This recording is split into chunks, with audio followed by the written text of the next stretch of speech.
nag-take po talaga sila ng risk na mapakilala yung P-pop. Parang sila talaga yung nangunguna. And alam niyo, SB19 and BINI acknowledging each other's success and contributions in P-pop.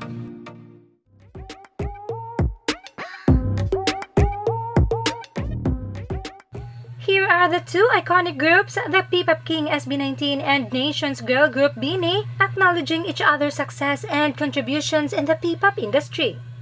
Ako po personally, sobrang naalala ko pa nung mga times na nagsisimula sila. And as in, sobrang amazed na amazed ako. Siguro yung as in number one na ina-admire ko sa kanila is yung determination kasi they really opened the door for especially sa P-pop po. And the discipline. And of course, sila din po yung nililook up namin, lalo nung Trini Days namin, di ba? Lalo nagsisimula pa lang yung P-pop nung time na yun. Sobrang grabe, the talent.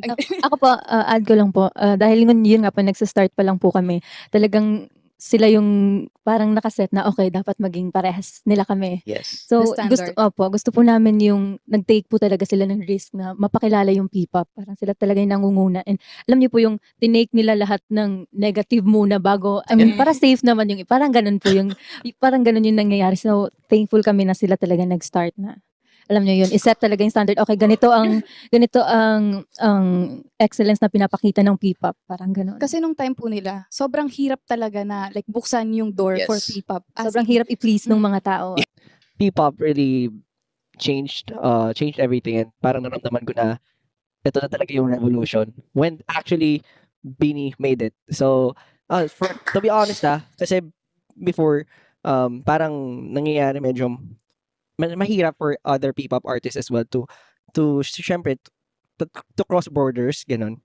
But ever since BINI made it, parang naging inspiration din sila for other P-pop artists to strive more, na may pag-asa talaga with the P-pop. Kasi matagal na namin pinupush as collective, lahat naman ng groups dito talagang matagal na pinupush.